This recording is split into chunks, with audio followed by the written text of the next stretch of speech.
Yo, what up YouTube? Welcome back to the video. Today's video, I'll be showing you guys how to become a master at Gibraltar's Dome Shield. Now, there's a lot of different ways of using it, but in this particular video, I'll be showing you guys different kills I got and pretty much how I did it. I'll be showing you step by step my thought process in it and just show you the mastery of the bubble plays. So hopefully you guys enjoy the video.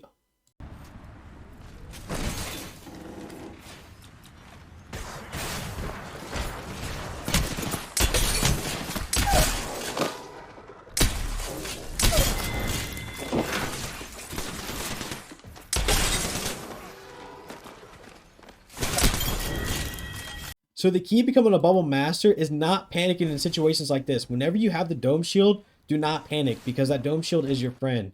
So right here, I start getting shot. I don't panic and throw bubble down at my feet right away and sit on the door. Because if I sit on the door and don't make a play and wait for the horizon to make a play, her teammate is going to wrap around and come to this doorway, and now I'm going to get sandwiched by both of them. So I have to try to figure out a way to get the horizon to push me, and the best way to do that is act like you're running away. If you act like you're running away and you already have low health, they're just going to think you're running away completely, and that's when you can catch them off guard and turn around and hit them with a nice crispy PK shot. So right here, I throw a bubble down, and if you ever notice any of my plays, if I'm in the middle of the bubble, I'm normally sliding to the edge because you never want to be inside the middle of the bubble. You want to get the edge as quickly as possible. So I act like I'm running away. I do a quick 180, and this is a good bait tactic to do as Gibraltar to get someone to actually push you. And right here, he starts shooting me, he stops. And a lot of players will stop shooting to start running after you because they want that kill. And right there, free 99 without him touching me. And I'm able to get a nice another PK shot. I did take some damage, of course. That's why I'm hurry up and thirsting him. I swap, and I know this little bit of corner is safe for me. There's a lot of bubble to play with, but not so much where I'm at. So I have to use this as much as possible. So that's why I get on the corner. I kind of climb up the door, so because my feeties won't be at the bottom, because you know it is dome shaped. So the higher I go up, the better. So I take a little less damage right there. Pop 54, go back in my little corner. And right here, you can hear the sound of the bubble go away. I have a little bit of health. And as a Gibraltar, you always want to have your arm shield up when you have health like this. This is not a good situation, but as long as you have your arm shield up, you're fine. So right here, I'm just timing the bubble. I'm listening to the sound, wait for it to go away, and that's when I'm going to shoot. And hit him for a 963. So always pay attention to the sound of the bubble. And you're pretty much good to go. Just time it correctly, make sure your arm shield's up. And again, the bait tactic is absolutely huge to use, and I highly recommend it for players like Octanes and Wraiths chasing you because they will literally holster their weapon and start running towards you, and you can normally hit them for a crispy 99, or if you have like R9 or something, you can normally get like a nice little clip in before they pull it back out. So hopefully that helped.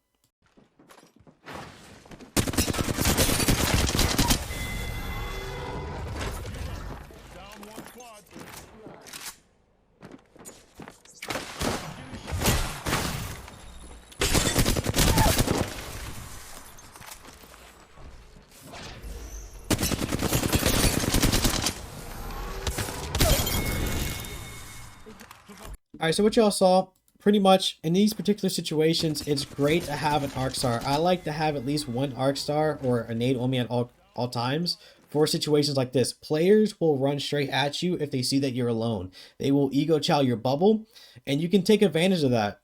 So right here is exactly what I do. I see he's running a straight line. I throw an arc star, go out, punch him out. And the reason why I go out that far instead of waiting for him to come to the bubble, because if I waited any longer, there was a chance that he could hit me with my own arc star.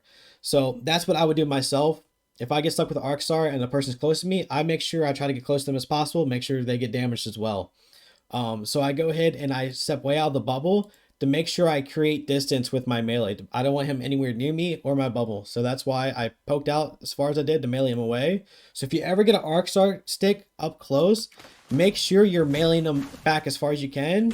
That way you don't get affected by the arc star. They get hit and you can pop out at any time while they're slowed and get some free shots in. So it's highly recommended to have an arc star on you at all times for situations like that if someone's running straight at you. And a lot of times if they see you're alone in the bubble, they will just try to ego it and they will just run in a straight line because they just don't care. Just like the last video where they just like run after you and you can just turn around, hit them with 180. Same thing right here. They just, sometimes people just don't care and they just run after your bubble and just take advantage of that.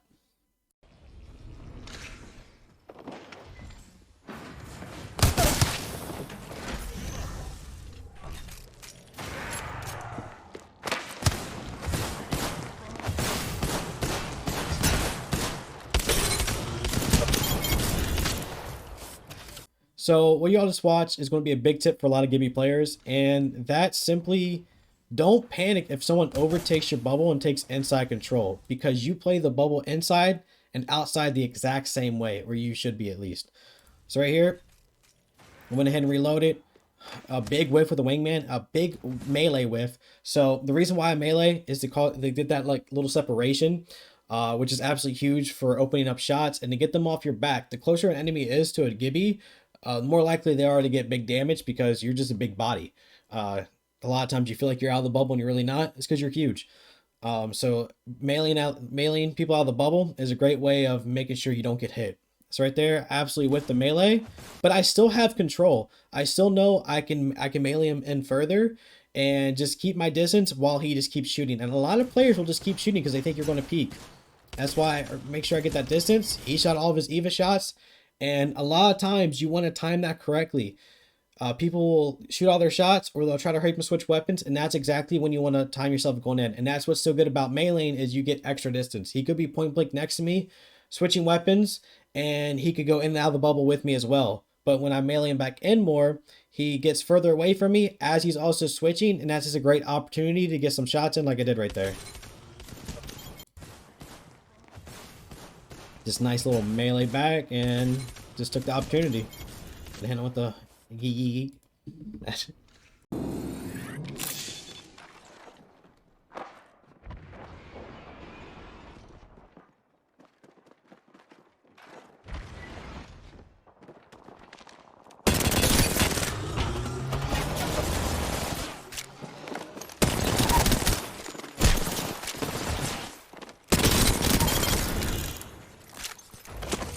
Best thing about becoming a bubble master simply is knowing where to throw your dome shield at the right time. So you guys already saw the reason why I was sitting back here is because there's a purple bag right in front of me. Someone's going to have to loot it. I heard the Valk, heard the Wraith come up, took the opportunity, shot a little bit, and I knew I needed to reload. So in that situation, right here, just beam. I know I need to reload. I cannot reload up top, so I immediately know I want to throw my dome off of this platform. I throw it up here. There's going to be right on top of me. I want to create some distance, but not too much.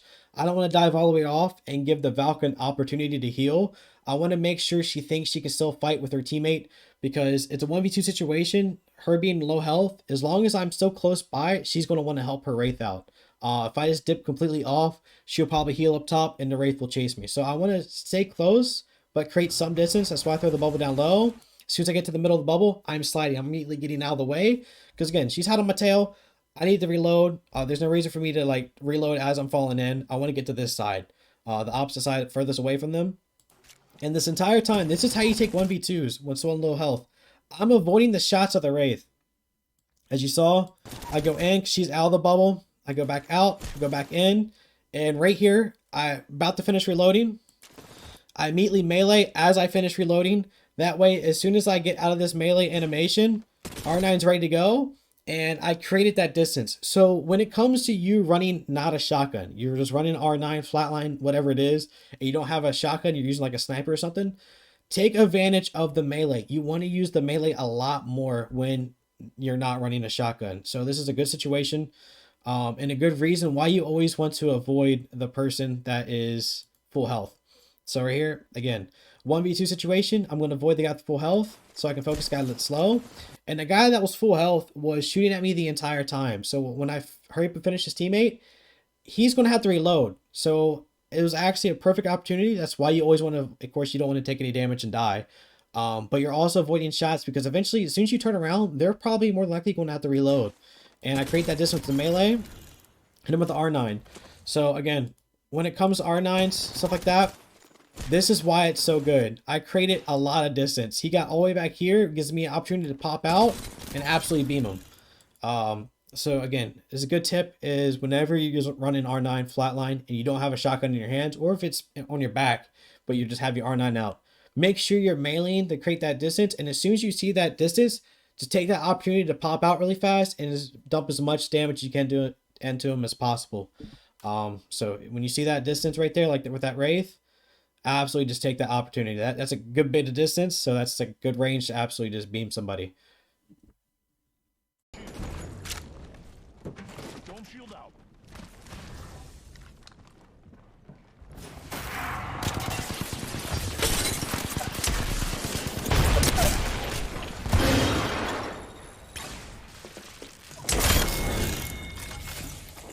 All right, as y'all just saw, I was pretty much playing the top of the bubble, and that's a good thing to do in this game as Gibby.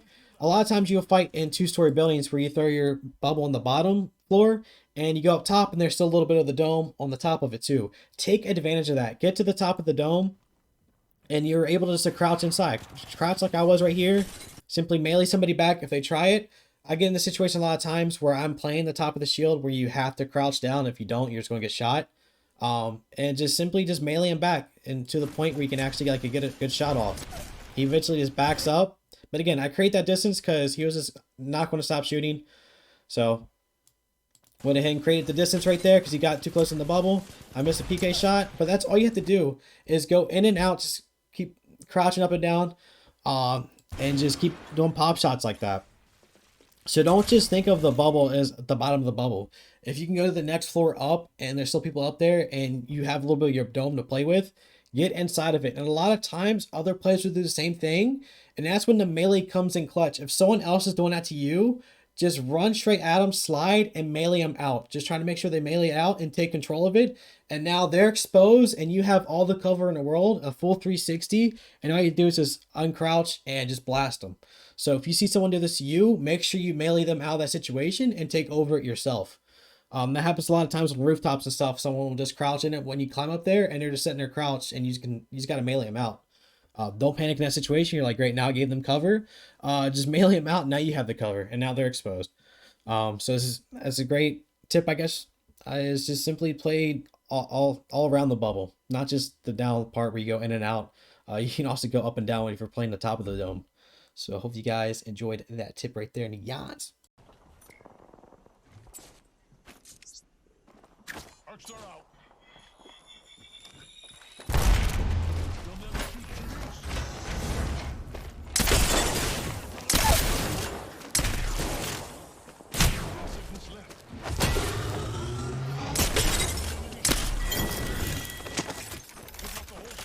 All right, as y'all just watched, that's the ideal bubble fight. That's what you want whenever you're playing no-field duos. Real quick, the reason why I'm throwing Arc Star is to wait till I get my bubble back. I don't want them to come anywhere closer because I want to bubble fight them in this area. Again, the reason why I play no-field duos is simply to train bubble fights. I want to get better at bubble fighting. Even myself, I constantly, whenever I'm in no-field duos, I'm making sure every fight is a bubble fight because I just want to get better in a bubble. I want to improve, and that's how you improve. It is simply just bubble fighting everything. So as soon as I throw a bubble, again, whenever you're in the middle, you're going to go to the outside as quickly as possible. I get there, and now it's trying to figure out who to focus. So if you do big damage to one person, you want to focus that person. Hit Wraith for a 1-on-1, I'm going to focus the Wraith. So as soon as I take a shot, I back out immediately. I don't stay there any longer. That's why it's really important to have a shotgun. I don't care what other people say. I don't care like if R9's better or to run R9 longbow and Gibby for long range. It is important to have a shotgun for situations like this when you're fighting a 1v2 point blank. You need that hurry up, you get that poke damage. And PK is the best poke gun in the game and best bubble weapon in the game. So right there, I hit him for 1-on-1. And now I want to focus the Wraith. If I hit him for 9, I'll focus the one that's being more aggressive, which is the Seer. But since I hit him for 1-on-1, I want to focus him again. Again, hit him for 104, and I'm able to back out. So I was fighting 2 people at that time that both had PKs, and I only lost my shield, which is absolutely huge and a great advantage now that I'm fighting a 1v1. And again, I'm ignoring this guy. I was ignoring this guy the entire time. I was making a 1v1 into another 1v1. So I whiff a PK shot. And whenever I normally whiff a shot is whenever they want to make a move. And I know that just from playing bubble so much, if you miss a shot, they're going to react to it immediately. And when they get to this point right here, I know I want to melee. Because I think he's going to get right here. I can melee him back over here this direction. And I can move forward inside the bubble. So that's why I moved like I did right there. Because I thought he was going to be more point blank on me. And like stay next to me and eventually go to this side. That way I can take the inside of the bubble. And that's why I moved the way I did. That's why I cut a quick left because I thought I was going to have to hurry up and melee to the left. And when I saw he went to the right, I immediately stopped. I didn't try to melee. I almost did, but I didn't. And I got punished for it. And a lot of times in bubble fights, if you make a mistake, you're going to get punished. And that was my punishment right there, was overthinking. And, you know, I misread what he was going to do. But it's still good to keep your composure in these situations. That's why I stopped right here for a quick second. I kept my composure, thought about what to do next. And right here, a lot of times this happens. So when you're meleeing, and you've probably gotten in a situation a lot where you melee and they stood still. They're like, they didn't move. They're like a statue. You know, a lot of times they get pushed backwards, and a lot of times they just stand still. But also to that is they pretty much run into a brick wall, which Gibby is pretty much a brick wall anyway. But whenever they get melee like that, they get stand still. Not really stand still, but they don't get to move any further than what they wanted to. So that's why in a situation when I meleeed, he still hit the bubble. He shot the bubble and whiffed. So if he would have connected on that, or if I didn't melee at all, I would have been in right there. But since I meleeed, I still got a life to go. And now it's all about me just timing the bubble shots. And that's why it's good going in and out of the bubble, learning. And that's why I barely went inside. Hit him nice right here. I go inside, but he's going inside as well. That's why I do a quick inside, but I go back outside immediately so he can't get a shot off right there. And I just timed him coming out and just hit him with a perfect shot. So that's just a great bubble play, honestly. That was a great bubble opportunity and a great way to learn. There's a lot that went on in that fight to focus on, and that's how you get better at the bubble. That's how you become a dome master pretty much. So just focus on no feeling duos, throwing bubbles at every fight possible. And you can start doing stuff like this consistently. And in return, it will help your rank experience a lot. In return, it'll also help out your teammates in clutch situations where your teammates are hyping you up because you just went crazy 1-on-1v2. So yeah, hope you guys enjoyed that clip and hope you guys enjoyed this whole video. Yo, again, guys, hope you enjoyed the video. I appreciate all of the support. Make sure to leave a like, and in the comments below, just make sure you tell me what you learned most from this video. Also, you can tell me certain situations you had in the bubble, maybe a bubble fight that you won with melee and stuff like that. I know a lot of people come to my Twitch and tell me about their experiences all the time, and I enjoy hearing it. I enjoy seeing you guys improve. If you guys want to know where I stream every day, it's over at Twitch, C_fly24. Stream almost every day, so if you can't get any content on YouTube, more than likely I'm streaming. So check me out over there. On top of that, I'm gonna start coaching here soon. So if anyone's interested in coaching or anything like that, I'm gonna do one-on-one coaching. Or if you're in a team and you're trying to play ranked better, or you're simply trying to do tournaments and you have a Gibby on your team, just hit me up. I'm gonna start coaching one-on-one. I'll be in Discord, going over live gameplay or even some of your old VODs, whatever it is, or your old games. And I'll be there to help coach you and help you become a better Gibby. So hope you guys enjoy the content. Can't wait to see you guys in the next video. Peace.